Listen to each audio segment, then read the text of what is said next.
நல்ல பிரபலமான ஒரு நடிகையை ஒரு வண்டிக்குள்ள ரொம்ப மோசமாக ஒரு பாலியல் அத்துமீறல் பண்ணதுக்கு அப்புறமா தான் இதை பற்றி பேசணும் அப்படின்ற இதுவே உருவாச்சு. அவங்க தான் அட்ஜஸ்ட் பண்ணிக்கிட்டு இருக்கிறேன்னு வந்துட்டாங்க. அப்புறம் என்னங்க நீங்க ஏன் பேசுறீங்க அப்படின்னும் பேசுறாங்க. அப்போ நான் ஒத்துழைச்சிக்கிட்டு வரேன்னு சொல்லிட்டு இப்போ நம்ம இடத்துலையே கூட எடுத்துக்கிட்டிங்கன்னா விஷால் அவர்கள் என்ன சொல்கிறாங்கன்னா, இந்த மாதிரி உங்களை யாராவது கேட்டாங்கன்னா அப்ரோச் பண்ணாங்கன்னா செருப்பால் அடிங்க, கேட்கறதுக்கு நல்லா இருக்கப்பா. ஏன்னா நம்ம நாட்டை பொறுத்த வரைக்கும், நம்ம ஊரை பொறுத்த வரைக்கும் பெண்களினுடைய உடல் அப்படின்றது அவங்களுக்கான உடலே கிடையாது. அதில் தான் குடும்பமானம் இருக்கு.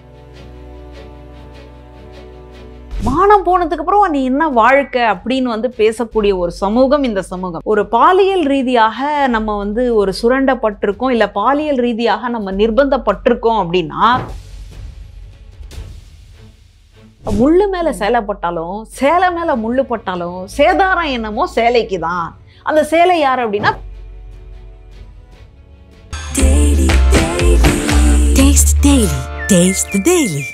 ரிஃப்ளெக்ட் நேயர்களுக்கு வணக்கம். இன்னைக்கு நம்ம கூட ப்ரொஃபசர் மஞ்சுளா மேம் தான் இருக்காங்க. அவங்க கூட பேசுறதுக்கு ஒரு முக்கியமான விஷயம் இருக்கு, வாங்க பேசலாம். வணக்கம் மேம். வணக்கம்.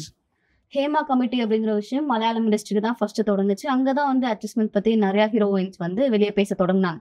அங்க ஆரம்பிச்சிருந்தாலும் அந்த விஷயம் இப்போ தமிழ் இண்டஸ்ட்ரிக்கு வந்ததுக்கு அப்புறமா நிறைய நடிகைகள் அதை பத்தி பேச தொடங்குறாங்க இல்லையா? ஸோ அதை பத்தின உங்க கருத்து என்ன மேம்?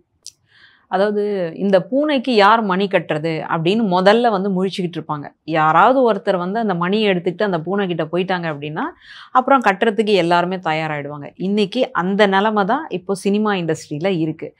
எப்போவுமே தெற்கு தான் எல்லாத்துக்கும் ஒரு முன்னோடியாக முன்மாதிரியாக இருக்கும். அந்த வகையில் இன்னைக்கு திரைத்துறையில் நடக்கக்கூடிய பாலியல் சார்ந்த பிரச்சனைகளை பேசக்கூடியதாக கேரளா திரை உலகம் மாறி இருக்கு. அதுக்கு பின்னாடி ஒரு சம்பவம் நடந்தது. அதாவது பிரபலமான ஒரு நடிகை, ரொம்ப சாதாரணம் கிடையாது, இல்லை நம்ம துணை நடிகைகள்னு சொல்லுவோம் இல்லையா, அந்த மாதிரியும் கிடையாது. நல்ல பிரபலமான ஒரு நடிகையை ஒரு வண்டிக்குள்ளே ரொம்ப மோசமாக ஒரு பாலியல் அத்துமீறல் பண்ணதுக்கு அப்புறமா தான் இதை பற்றி பேசணும் அப்படின்ற இதுவே உருவாச்சு. அப்போ அதுக்கு முன்னாடி இல்லையா, அதுக்கு முன்னாடி நடக்கலையா, கேரளாவில் மட்டும்தான் நடக்குதா அப்படின்னு நம்ம நினச்சோன்னா நம்ம எல்லாருமே முட்டாள்னு தான் அர்த்தம். ஒரு இடத்துல பகிரங்கமாக நடந்திருக்கு, அதை பற்றி பேசணும், வாய்ஸ் அவுட் பண்ணணும் அப்படின்ற ஒரு சூழல் உருவாகியிருக்கு அப்படின்றத நம்ம புரிஞ்சுக்கிறோம். அந்த நேரத்தில் தான் அங்கே WCC அப்படின்னு உருவாகுது. அதாவது விமன் இன் சினிமா சர்க்கிள் அப்படின்ற மாதிரி அதுக்குள்ளே அந்த கலெக்டிவ்க்குள்ளே இருக்கக்கூடிய அந்த அமைப்பிலேருந்து ஒரு மனு கொடுக்கப்பட்டு, அந்த மனுக்கு அப்புறமா தான் இந்த ஹேமா கமிட்டி அப்படின்றது உருவாக்கப்பட்டு இன்னைக்கு அறிக்கை வெளியில் வந்திருக்கு. இந்த அறிக்கையை 2019 கொடுத்தாச்சு. அப்புறம் ஏன் இத்தனை வருஷம் ஒரு காலதாமதம் ஏற்பட்டிருக்கு? இதுக்கு நடுவில் இதே நீங்கள் ஆந்திராவில் இருக்கக்கூடிய, அதாவது தெலுங்கு படத்தில் இருக்கக்கூடிய அந்த பாலியல் சார்ந்த பிரச்சனைகளையும் பேசக்கூடிய ஒரு அமைப்பாக த வாய்ஸ் ஆஃப் விமன் அப்படின்றது உருவாகி அவங்களும் ஆய்வுகள் நடத்தி ஆய்வு அறிக்கையை தயார் பண்ணிட்டாங்க அப்படின்ற செய்தியும் நம்ம கேள்விப்படுறோம். நடிகை சமந்தா தான் சொல்கிறாங்க. அதனால் அதையும் வெளியில் விடணும். அப்போ அதுக்கு பின்னாடி அதுக்குள்ளே யாரெல்லாம் ஒளிஞ்சிருக்கிறாங்க, அதுக்குள்ளே யாரெல்லாம் குற்றம் சாட்டப்பட்டிருக்கிறாங்க, அவங்க எல்லாரும் வெளிச்சத்துக்கு வரணும் இப்படின்னு பேசியிருக்கிறாங்க. அப்போ இந்த சூழலை பார்க்கும் பொழுது இப்போ கேரளாவில் தொடங்கின அந்த விஷயம் இப்போ பக்கத்தில் நம்ம தெலுங்கில் பார்க்குறோம். அப்புறம் தமிழுக்கு வருமா, கர்நாடகாவுக்கு வருமா, ஹிந்திக்கு போகுமா இப்படின்னு பார்த்தீங்கன்னா முதல்ல இங்கேருந்து ஒரு குரல் வந்திருக்கு. அதுக்கு மேலே இப்போ மீட்டு வந்தது இல்லையா, ஆமாம் எனக்கும் நடந்தது எனக்கும் நடந்தது எனக்கும் நடந்ததுன்னு வந்தது மாதிரி இந்த மாதிரி இனிமேல் கிளம்பி வரலாம் அப்படின்றதான் என்னுடைய ஒரு பார்வை. இப்போ கூட இதுக்கு மேலே என்ன ஒரு குற்றச்சாட்டு வருதுன்னா, இது எப்போங்க நடந்தது, நீங்கள் ஏங்க இப்போ போய் சொல்கிறீங்க அப்படின்னு நிறைய பேர் நம்ம காது பட பேசுவதை நம்ம நல்லாவே பார்க்குறோம். இன்னொரு பக்கம் நீங்கள் சொன்னீங்க பாருங்கள், அட்ஜஸ்ட்மெண்ட். அவங்க தான் அட்ஜஸ்ட் பண்ணிக்கிட்டு இருக்கிறேன்னு வந்துட்டாங்க. அப்புறம் என்னங்க நீங்கள் ஏன் பேசுகிறீங்க அப்படின்னும் பேசுகிறாங்க. அப்போது நான் ஒத்துழைச்சிக்கிட்டு வரேன்னு சொல்லிட்டு எனக்கு கிடைக்கக்கூடிய சலுகைகள், எனக்கு கிடைக்கக்கூடிய சன்மானங்கள், இதை எல்லாத்தையும் நான் வாங்கிக்கிட்டு இன்றைக்கி நான் மாற்றி பேசுகிறேன் அப்படின்னா அப்போது இந்த பெண்கள் மேலே இந்த சமூகத்துக்கு என்ன பார்வை? நடந்தப்போவே இப்படி ஒரு குற்றம் நடக்குதுன்னு வெளியில் சொல்லியிருக்கணும்.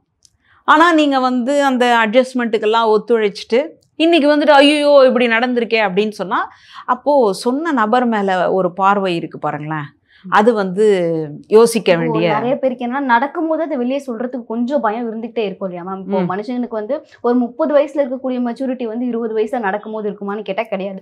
அவங்களுக்கு வந்து அதை எப்போ வெளியே சொல்லணும்னு தோணுதோ அப்பதானே மேம் அது வெளியே சொல்லுவாங்க. அப்போ எல்லாம் முடிஞ்சதுக்கப்புறமா சொல்லி என்ன பயன் அப்படின்னு இதில் சட்டத்துறையில் இருக்கிறவங்க ஒரு ரொம்ப முக்கியமான ஒரு கேள்வியை வைக்கிறாங்க. என்னன்னா, உங்களுக்கு தேவையானதையெல்லாம் நீங்கள் அந்த பலனையெல்லாம் அனுபவிச்சுட்டு நீங்கள் இந்த மாதிரி பேசுகிறீங்களே அப்படின்னு சொல்ல வராங்க.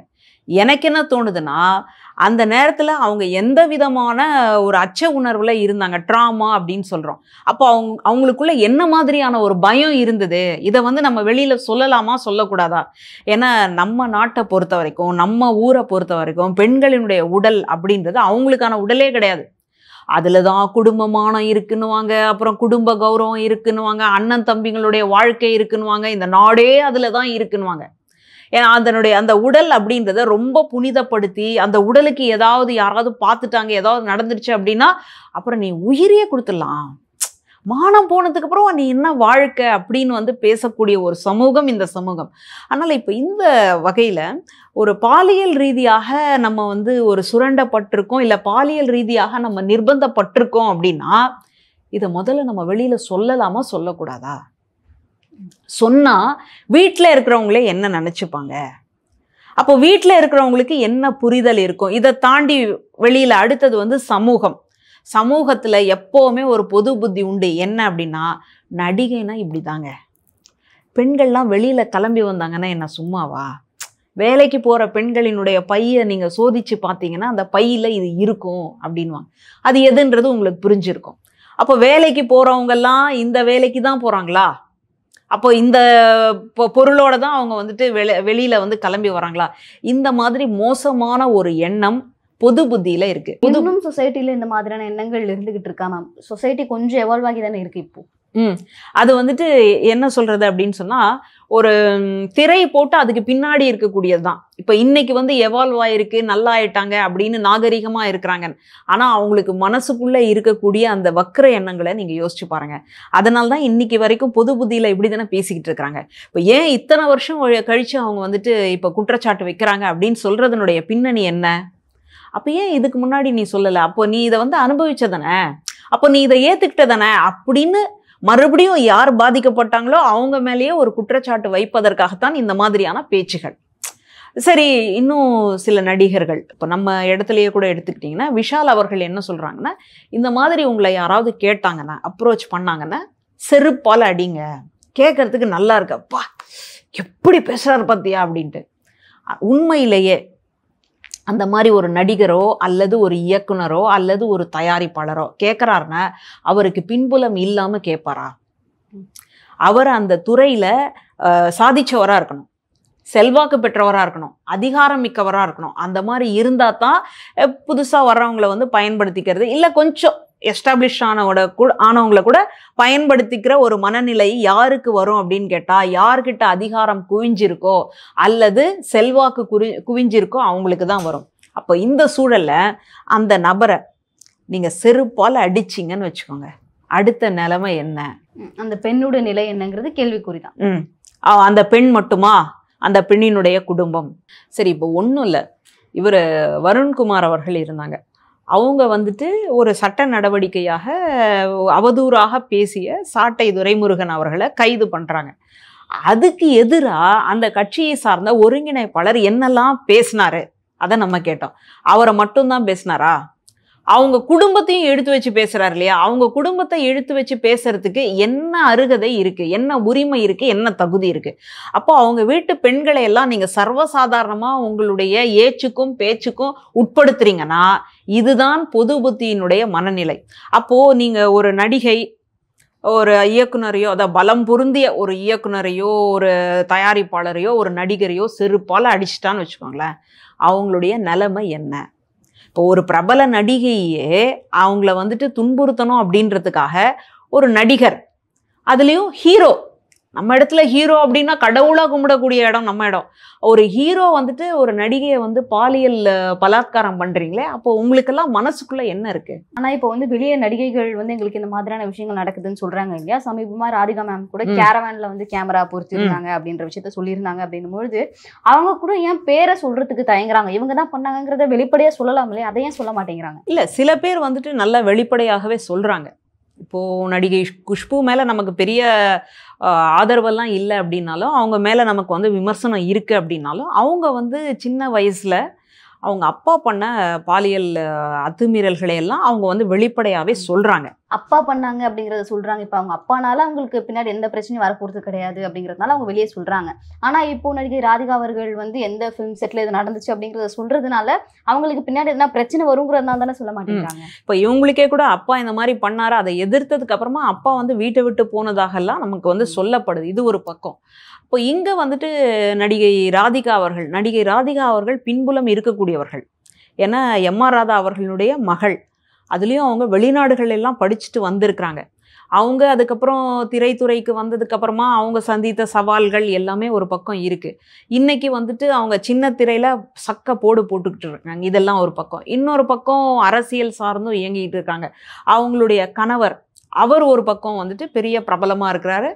அப்புறம் மகள், இந்த மாதிரி வந்து வரிசையாக போகிறோம். அப்போ அவங்களே கூட நடிகர்கள் யாரால தனக்கு வந்துட்டு பாதிப்பு நடந்தது அப்படின்றத வெளிப்படையாக சொல்ல வரல. அவங்களுடைய பேர்களை வந்து குறிப்பிடலை அப்படின்னு சொல்லும்போது, அப்போது எவ்வளோ அந்த ஆணாதிக்க சிந்தனை அப்படின்றது எவ்வளோ இரும்புக்கரம் கொண்டு இருக்குது அப்படின்றத நம்ம இந்த நேரத்தில் வந்து புரிஞ்சுக்கலாம்.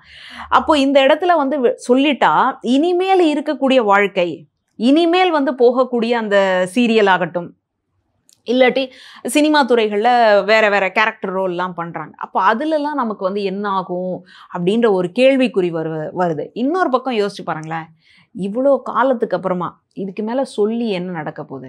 நம்ம இதை இந்த ஆங்கிள்லையும் பார்க்கலாம் இல்லை மேம்? இப்போ வந்து சொல்றதுன்னு ஆயிடுச்சு, யாருன்னு வெளியே சொல்ற மாதிரினா சொல்லலாம், அப்படி இல்லைன்னா அதை சொல்லாம கூட இருந்துடலாம் இல்லையா? இப்போ இவ்வளோ காலம் கழிச்சு அதை நம்ம வெளியே சொல்லும் போது நம்மளுக்கு அதுக்கான ஒரு பலன் கிடைக்கணும் அப்படின்னா இதுதான் நடந்துச்சுங்கிறது விலாவரியா சொன்னாதான் பார்க்குற மக்களுக்கு கூட அது மேலே ஒரு நம்பகத்தன்மையானது வரும் இல்லையா? இல்லைன்னா இவங்களும் ஒரு லைம் லைட்காக இந்த விஷயத்த சொல்றாங்களாங்கிற மாதிரியான கேள்விகள் வந்து எழுப்பப்படுது இல்லையா? ஸோ அதுக்காக நான் இது கேட்குறேன். அப்போ பெண்கள் சொல்லும்போது மட்டும் பிரபலத்துக்காக இவங்க சொல்றாங்களா அப்படின்னு சொல்றாங்க பாருங்க. அந்த இடத்துல இருந்தால் நம்ம வந்து இந்த பிரச்சனையை வந்து பார்க்கணும். இப்போ இவங்க வந்து இந்த மாதிரி சொல்றதுனால என்ன தீர்வு கிடைக்க போகுது அப்படின்னு பகிரங்கமாவே அவங்க அந்த பேட்டியில கேட்குறாங்க இல்லையா? வாஸ்தவம் தானே. இப்போ நம்ம ஒருத்தர் மேல ஒரு குற்றச்சாட்டு வைக்கிறோம், ஒன்று அவங்களுக்கு தண்டனை கொடுக்கணும், இல்லை நமக்காவது ஏதாவது ஒரு பெனிஃபிட் வரணும். அப்போ ரெண்டுமே இல்லாமல் நான் பாட்டுக்கு சொல்லுவேன், அது வந்து செவிடம் காதில் ஊதின சங்கு மாதிரி இருக்கும். இன்னும் ஒரு பழமொழி வச்சுருக்கிறாங்க பாருங்களா. ஐயோ, என்ன பழமொழினா, முள்ளு மேலே சேலை பட்டாலும் சேலை மேலே முள்ளு பட்டாலும் சேதாரம் என்னமோ சேலைக்கு தான். அந்த சேலை யார் அப்படின்னா பெண்கள்.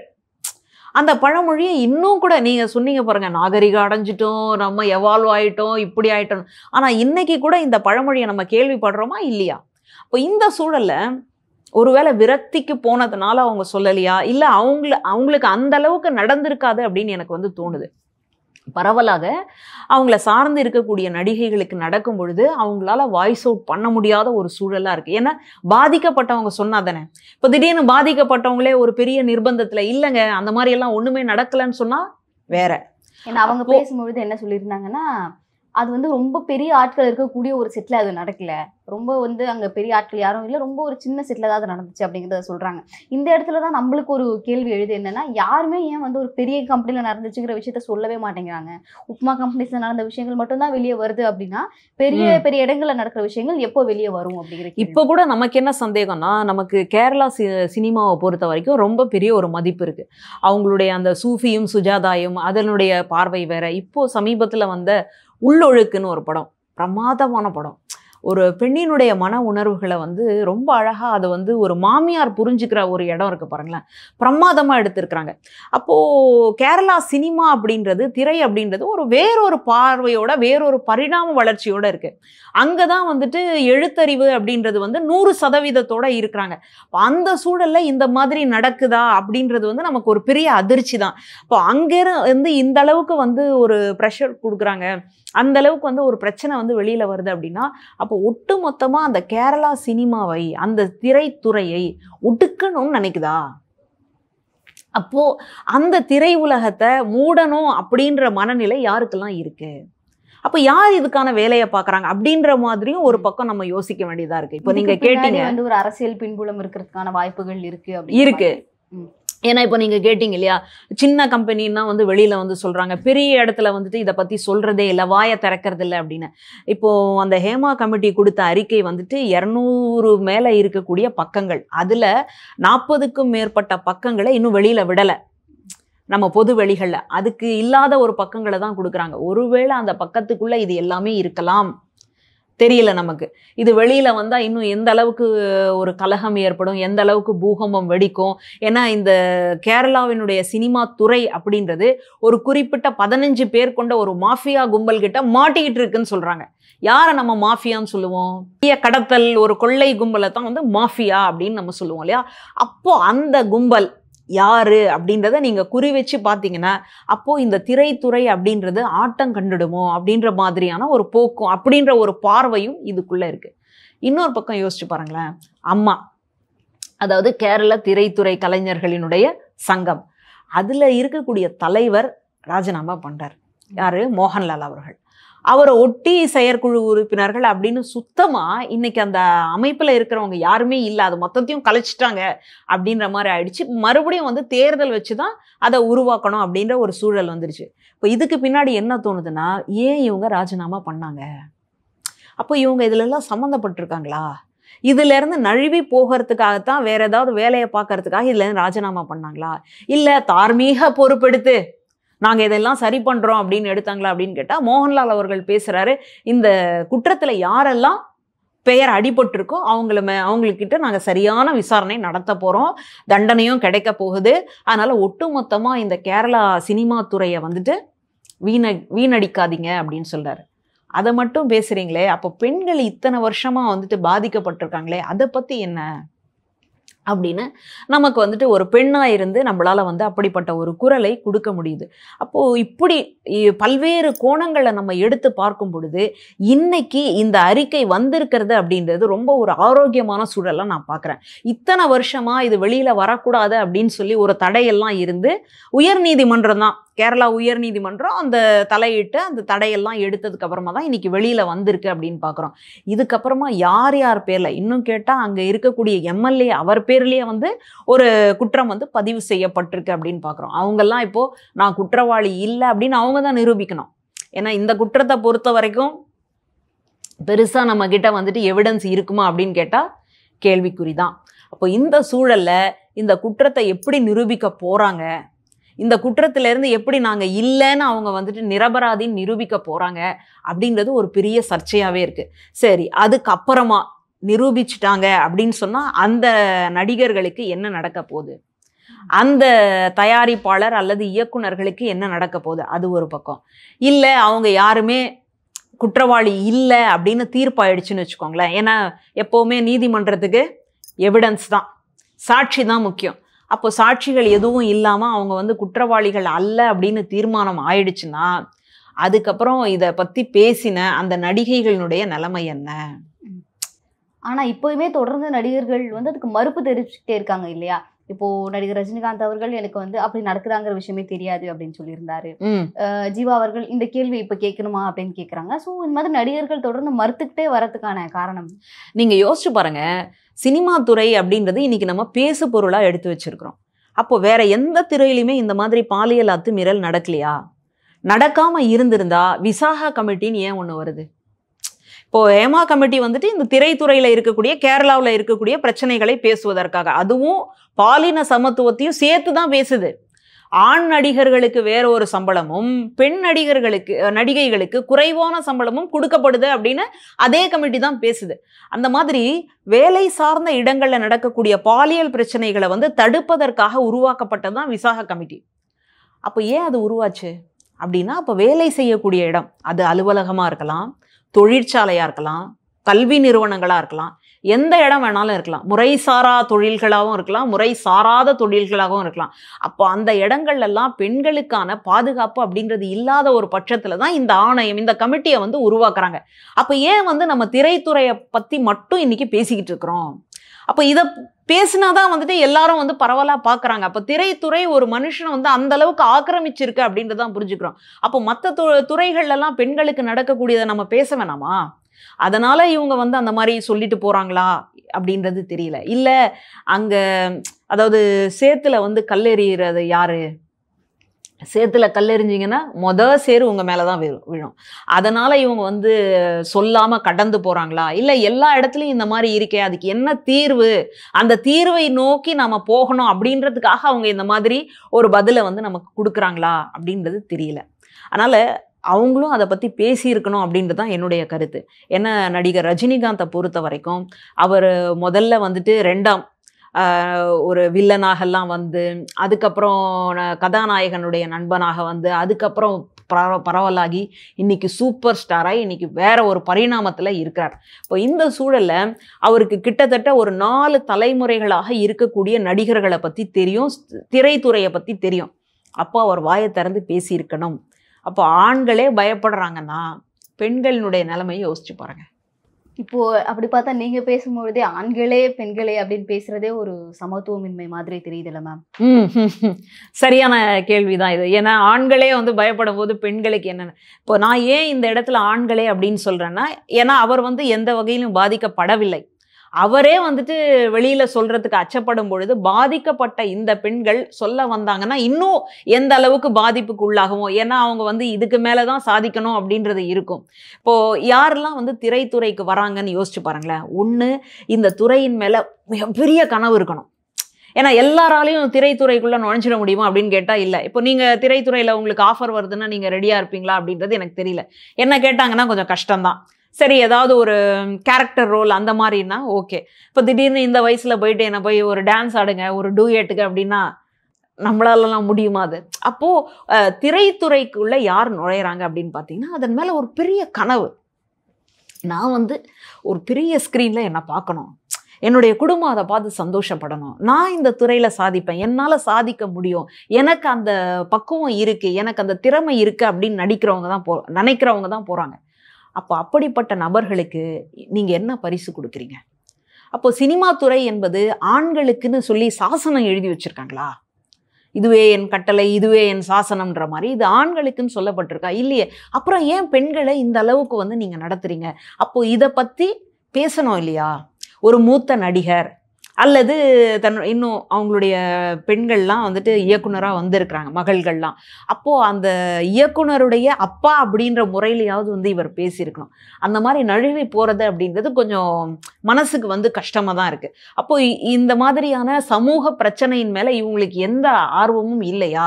அப்போ பெண்களுக்குன்னு நடந்தால் இவங்க அதை கடந்து போவாங்களா அப்படின்ற ஒரு கேள்வியும் அதில் வந்து நமக்கு முக்கியமாக தொக்கி நிற்குது. இன்னும் கூட மணிப்பூரில் நடந்த அந்த கலவரத்துக்கு யார் பொறுப்பெடுப்பாங்க? அப்படி வந்து 2 பெண்களை நிர்வாணப்படுத்தி கூட்டிட்டு வந்ததுக்கு இந்த இந்திய நாடே வந்து தலை குனிஞ்சு நிற்குது. அப்போது எங்கே பார்த்தாலும் பெண்களுக்கு மீதான அந்த பாலியல் அத்துமீறல், பாலியல் பலாத்காரம் அப்படின்னு நடக்கிறதுக்கு இந்த ஹேமா கமிட்டியாவது ஒரு முற்றுப்புள்ளி வைக்கணும் அப்படின்றதான் நம்முடைய ஆசை. இப்போ பெண்களுக்கு பாலியல் சீண்டல் அப்படிங்கிறது சினிமாவில் மட்டும்தான் நடக்குதா அப்படின்னு கேட்டால் கண்டிப்பாக கிடையாது. எல்லா இண்டஸ்ட்ரி, எல்லா ஃபீல்டுமே கண்டிப்பாக அது இருக்குங்கிறதுக்கு வந்து நம்ம இல்லைன்னு சொல்ல முடியாது, இல்லைன்னு மறுக்க முடியாதுன்னும் பொழுது இந்த மாதிரியான விஷயங்கள்லாம் நடக்கக்கூடாது அப்படின்னா சொசைட்டி எந்த மாதிரி மாறினா இந்த மாதிரியான விஷயங்கள்லாம் நடக்காது? மன மாற்றம் தான். ஆண்களுக்கு வந்துட்டு நான் ஆணு, நான் வந்து நெடில் ஆண், நீ வந்து பெண், நீ குரில் அப்படின்னு சொல்லக்கூடிய அந்த மனநிலை மாறணும். அப்புறம் வளர்க்கும் போதே நீ வந்து ஆம்பளை, அவன் மீசையை முறுக்கி விட்டா போதும், அப்புறம் ஜான் பிள்ளை ஆனாலும் ஆண் பிள்ளை, இந்த மாதிரி எல்லாம் சொல்லி வளர்க்குறாங்க இல்லையா? அவங்கள முதல்ல என் வார்த்தையில் சொல்கிறதா தான் அடிக்கணும் அப்படின்னு தான் நான் சொல்லுவேன். அப்போது இந்த மாதிரி பாலின சமத்துவத்தை நீங்கள் வளரும் பொழுதே சொல்லி வளர்த்தாதான் அவங்க வந்துட்டு சக மனுஷியா, ஒரு தோழியா, ஒரு உயிராக வந்து பெண்களை வந்து பார்ப்பாங்க. எத்தனை பேர் வீடுகளில் நீ தான் கல்யாணம் பண்ணிட்டு போறியா, இதெல்லாம் எனக்கு தானே, ஒழுங்காரு அப்படின்னு சொல்லக்கூடிய அண்ணனையோ அல்லது தம்பியோ நம்ம குடும்பத்தில் பார்த்துக்கிட்டு தானே இருக்கிறோம். அப்போ எவ்வளோ பெரிய வருத்தம் இல்லையா? சொந்த வீட்டில் அகதிகளாக யார் வாழ்கிறாங்க? பெண்கள் தான் வாழ்கிறாங்க. அப்போது அவங்கள வந்துட்டு சரி பண்ணணும் அப்படின்னு சொன்னால் அந்த மாற்றம் எங்கேருந்து வரணும்னா குடும்பத்திலேருந்து வரணும். அப்போ வரும்பொழுது ஆண்களுக்கு வந்துட்டு பெண்களை வந்துட்டு சமமாக நடத்து, பெண்கள்லாம் தற்காப்பு கலையை கற்றுக்குறாங்க, விண்வெளியில் போய் இறங்குறாங்க, என்ன பயன்னு கேட்குறேன் நான். எல்லாமே இருக்கு. ஆனா ஆண்களினுடைய மனநிலை மாறாத வரைக்கும் பெண்களை வந்து வெறும் பாலியல் பொருள்களாகத்தான் பார்ப்பாங்க. அதே மாதிரி ஆண்களுக்கு இப்போ சினிமா துறைன்னு எடுத்துக்கிட்டிங்கன்னா, அங்க தான் வந்துட்டு உங்களுக்கு அவ்வளோ பணம் போய் குவியுது. எந்த இடத்துல அளவுக்கு அதிகமா ஏதாவது ஒண்ணு குவியுதோ, அந்த இடத்துல அறமே இருக்காது. இப்போ பணம் வந்துட்டு அதிகமா வந்து போய் சேருது. நீங்க தயாரிப்பாளரோ அல்லது இயக்குனரோ அல்லது ஆண் நடிகர்களோ எடுத்தீங்கன்னா, பெண்களை விட அதிகமான ஒரு சம்பளம். அப்போ அதிகமா இருக்கும்பொழுது, இவங்கெல்லாம் என்ன நான் கூப்பிட்டா வந்துருவாங்க, அப்படின்ற ஒரு மனநிலை உருவாகுது இல்லையா? அத முதல்ல உடைக்கணும். அப்போ இதுக்குள்ள அரசாங்கம் தலையிட்டு, இந்த மாதிரி ஒரே இடத்துல பணம் குவியுது இல்லையா? அதையெல்லாம் என்ன அப்படின்றத வந்து தணிக்கை செய்யணும் அப்படின்றேன். அந்த மாதிரியாக மாறுகின்ற பட்சத்துல, குடும்பத்திலேருந்து அந்த மாற்றத்தை கொண்டு வரும் பட்சத்துல, ஒரு பெரிய மாற்றத்தை நம்ம எதிர்நோக்கலாம். ரொம்ப நேரம் உங்க கூட நீங்க நிறைய விஷயங்களை பகிர்ந்துக்கிட்டீங்க. இந்த மாதிரியான பாலியல் சீண்டல்கள் சமுதாயத்துல இருக்கக்கூடாது அப்படின்னா என்னென்ன விஷயங்கள் மாறணுங்கிறத எங்களுக்காக சொன்னீங்க. உங்க நேரத்துக்கு ரொம்ப நன்றிங்க.